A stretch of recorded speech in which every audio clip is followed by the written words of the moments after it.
Maudy Ayunda itu sosoknya ibaratnya perempuan yang pintar banget gitu ya. Itu ngebuat aku tuh kok bisa ya dia sepintar itu. Jadi aku pengen banget jadi kayak dia gitu. Pernah nggak sih kamu minder sama mungkin teman kamu yang desainnya atau karyanya lebih bagus dari kamu? Upgrade diri sendiri tuh pasti ada yang namanya tantangan.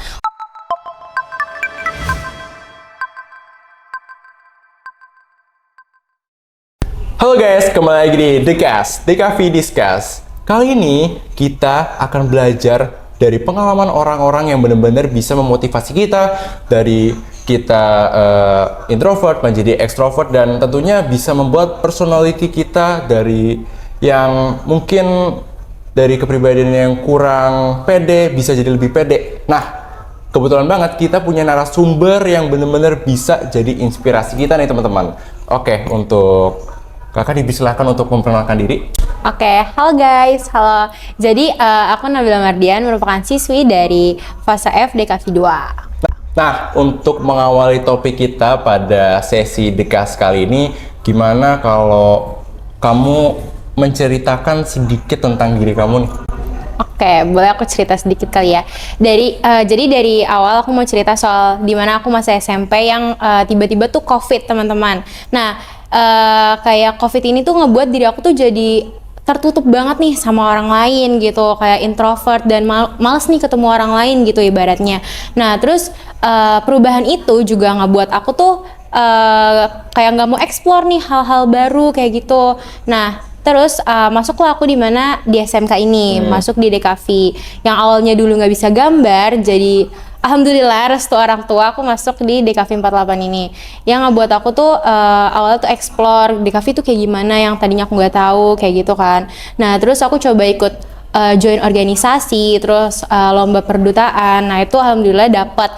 Dan itu yang sebenarnya ngebuat aku tuh upgrade banget nih diri aku, gimana yang tadinya jadi introvert terus jadi extrovert dan bisa ngebuka teman-teman aku, terus juga aku juga bisa ngajarin ke teman-teman aku tuh gimana tips and trick dari aku sendiri gitu.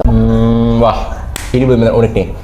Dari yang susah untuk berkomunikasi sekarang bisa mengupgrade diri menjadi lebih baik. Pasti di balik semua itu kan ada dong motivasinya. Apa sih kalau bisa motivasinya gitu? Kalau dari aku sendiri sih sebenarnya motivasi pertama pastinya orang tua yang ngebuat aku tuh, orang tua tuh nge-support aku banget, ngebuat aku kayak ayo dong kamu kayak gini, ayo kayak gini. Nggak maksa sebenarnya teman-teman, tapi lebih ke karena aku anak satu-satunya, jadi ibaratnya aku mau ngasih yang terbaik buat orang tua aku. Aku kayak ibaratnya ayo belajar supaya bisa bikin orang tua aku tuh bangga gitu. Pasti orang tua dulu. Terus juga sebenarnya aku suka satu ibaratnya artis atau penyanyi gitu ya.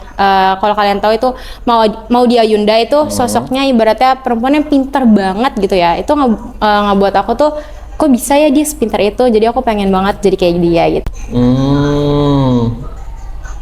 Oke, jadi kamu nih ngikutin sosok dari Maudy Ayunda. Iya. Oke. Tapi ngomong DKV, memang awalnya kamu bener-bener mau masuk DKV atau emang udah punya pikiran ke SMA atau bagaimana nih? Oke, kalau cerita sedikit soal DKV sebenarnya aku tuh bener-bener nggak mau soal DKV, kayak soalnya nggak bisa gambar dulu teman-teman. Jadi kayak anti banget tuh sama yang namanya gambar. Nah, aku tuh dulu pengen banget masuk SMA. Nah, terus ya pokoknya orang tua tiba-tiba masukin aku ke DKV dan aku harus beradaptasi lagi nih DKV itu seperti apa.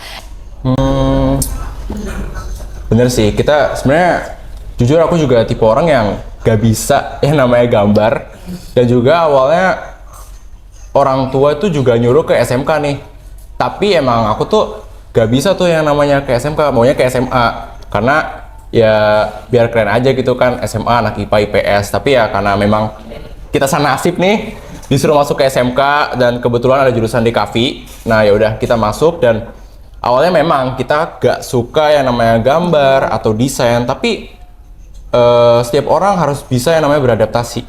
Kita harus mulai mencintai passion kita. Benar. yang dimana kita bisa jadiin itu sebuah motivasi buat kita lebih maju.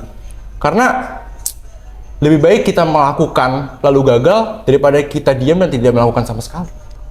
Karena di balik kegagalan itu bukan sebuah kegagalan, melainkan sebuah awal dari kesuksesan, teman-teman. Betul, teman-teman. Jadi ya memang kehidupan itu punya banyak makna yang harus kita kupas secara mendalam.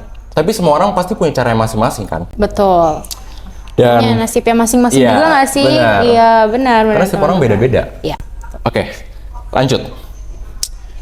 Selama kamu upgrade diri, ada gak sih tantangan yang kamu lewati kayak, aduh banyak tugas nih, kalau enggak, aduh lagi ada masalah gini, terus tantangannya gimana dan gimana sih cara kamu untuk menghadapi tantangan tersebut? Pasti ada sih kalau misalnya dalam proses upgrade diri sendiri tuh pasti ada yang namanya tantangan.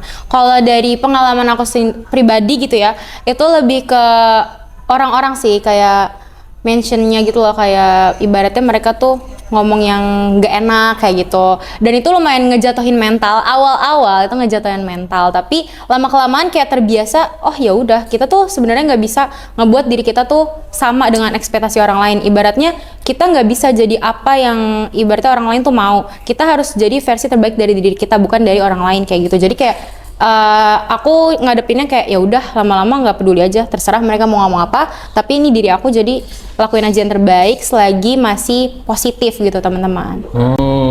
Betul juga sih.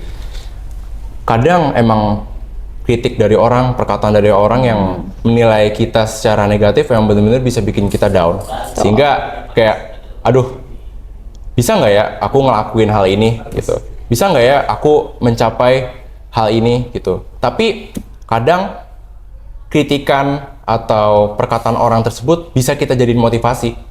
Kalau misalnya mereka bilang, ah kamu gambarnya kok gini-gini aja gitu, oke, berarti itu mereka mau kita buat gambarnya lebih up, lebih tinggi lagi gitu. Jadi kita jangan sampai yang namanya down. Oke, gak apa-apa down, yang penting kita masih punya semangat. Karena kunci dari semangat adalah tekad. Kalau mau sukses, kita harus korbanin semua yang kita punya. Berakit-rakit dahulu, berenang ketepian. Nah, bersakit-sakit dahulu, bersenang-senang kemudian. Nah, seperti itu teman-teman. Iya kayak gitu teman-teman. Ibaratnya tuh kita nggak apa-apa pas muda tuh capek, kayak ngerasain ibaratnya oh capek banget, orang-orang tuh bisa aja ya ke mall pergi gitu-gitu. Tapi menurut aku justru kita capeknya tuh dari muda. Jadi ketika kita upgrade diri dan berprestasi saat kita muda nih, nanti pas kita udah tumbuh dewasanya, kita tinggal gampang tuh ibaratnya cari kerja, itu gampang karena kita punya prestasi pas kita sekolah gitu. Nah, tapi ya kadang kita tuh pasti ngerasa minder dengan diri kita sama orang lain. Misalnya kita udah di dunia DKV nih ya, dimana anak-anak DKV ini pasti kan kental banget sama yang namanya desain, poster, segala macam, video, atau hal lain sebagainya. Nah, pernah nggak sih kamu minder sama mungkin teman kamu yang desainnya atau karyanya lebih bagus dari kamu, terus gimana cara kamu menyikapi hal tersebut? Apa kamu gak suka sama dia, atau kamu deketin dia buat belajar, gimana sih caranya, atau gimana? Pasti sering banget teman-teman, aku tuh minder karena karya aku tuh nggak sebagus teman-teman aku gitu ya. Apalagi kalau di DKV pasti mereka ada yang niat banget kan masuk DKV, jadi ya kayak effort banget untuk karya-karyanya dia gitu ya. Kalau aku tuh kayak lebih aku cari tahu dulu sendiri, kupas dulu tuh sendiri gimana tutorialnya di YouTube, di TikTok, itu kan pasti banyak banget ya. Zaman sekarang tuh gampang banget kan gali informasi. Nah, kalau emang serasa susah buat dipelajarin, kalau misalnya di online, kita bisa nanya tuh sama teman kita yang pintar, ini gimana caranya? Sebenarnya tuh nggak salah, ibaratnya kita tuh nggak apa-apa terlihat buruk di depan orang lain, tapi untuk nge-upgrade diri kita. Siapa tahu ke depannya kita bisa lebih bagus tuh dari dia. Nah, ibaratnya kita jangan meninggi dulu ngelihat kalau ada orang yang berprestasi, ya udah deketin aja buat gali tips and triknya. Terus juga kalian juga upgrade lagi gimana cari tahu ke orang-orang yang sekiranya itu pakar lah dalam ilmu tersebut gitu. Nah, betul banget tuh teman-teman. Jadi misalnya kalau misalnya ada orang yang mungkin skillnya lebih baik dari kita jangan ada yang namanya iri atau dengki. Justru kita harus jadiin itu, kita harus manfaatin buat kita belajar banyak dari dia. Karena manusia itu makhluk sosial, gak mungkin kita bisa selamanya sendiri. Kadang kita pasti ada kalanya butuh sama orang lain. Jadi kita juga harus belajar dari orang lain.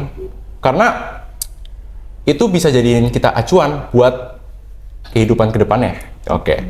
Nah, ngomong-ngomong soal DKV nih, pasti kan ada yang namanya presentasi nih pas mungkin bikin logo atau tugas apapun itu. Nah, gimana caranya kita jaga public speaking kita biar kelihatan lebih oke gitu, kayak kelihatan pede meskipun kita kayak aduh udah down duluan nih, gimana ya caranya nih, takutnya pas lagi presentasi ngeblank lah atau gimana tuh. Gimana sih caranya biar kita kayak enjoy dan lebih enak lagi lah ngomongnya pas public speaking gitu, apalagi depan guru-guru kan. Ya bener sih, pasti itu nervous. Kalau buat newbie nih ya, menurut aku karena kita masih belum paham banget materinya, itu kita harus pelajarin dulu sih teman-teman. Kayak ibaratnya kalau ngerasa nggak bisa, pelajarin terus juga tahu intinya tuh apa. Ketika kita udah tahu inti dari presentasinya gitu ya apa, itu bakal ngebuat kita tuh lancar buat ngomonginnya. Ibaratnya kita baca satu poin aja itu kita bisa panjang lebar karena kita tuh tahu intinya gitu. Terus juga jangan terlalu terpaku sama audiens. Ibaratnya lihat aja mereka tuh nggak ada gitu. Karena kalau misalnya kita ngelihat audiens gitu, overthinking nih, aduh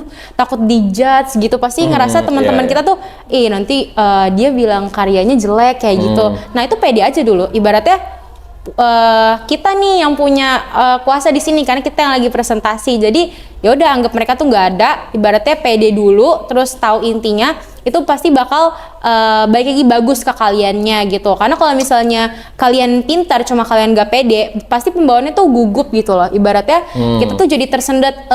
Itu tuh banyak banget yang sering mention kalau public speaking gitu kan. Dan itu didengarnya tuh kayak kurang enak gitu kan.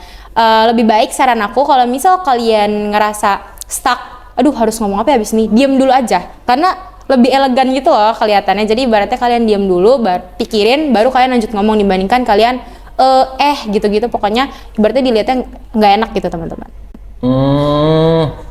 Keren juga ya. Oh jadi kalau misalnya kita mau public speaking terus misalnya kita bingung gitu tuh diem aja gitu? Iya. Oh. Ya maksudnya bukan diam yang terlalu lama ya teman-teman. Ibaratnya diam sejenak buat mikirin apa yang kalian ingin lontarin ke depannya. Oh jadi kasih jeda dulu biar kita kayak kelihatan nggak kayak betul. Gitu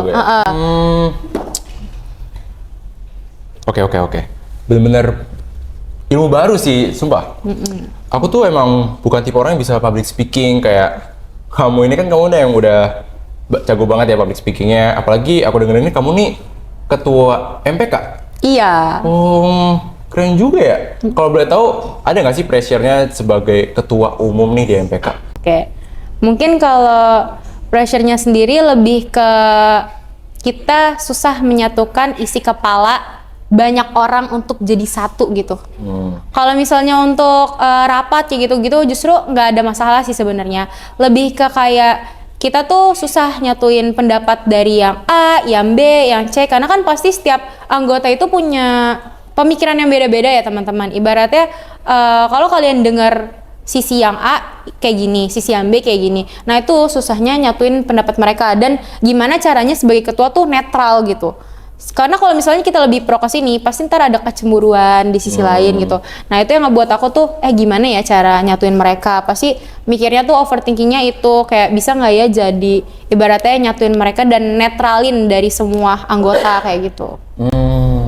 Dari yang introvert ke extrovert lalu bisa memimpin banyak kepala dan menjadikan mereka menjadi satu kesatuan, itu benar-benar membuka pikiran kita buat bisa lebih berkembang lagi teman-teman.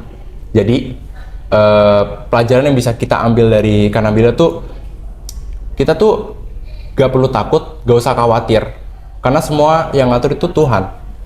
Jadi gagal atau sukses kita nggak perlu mikirin itu semua. Meskipun bikin stres, kita pasti yakin bakalan sukses karena rezeki semua di tangan Tuhan, ya nggak sih? Betul.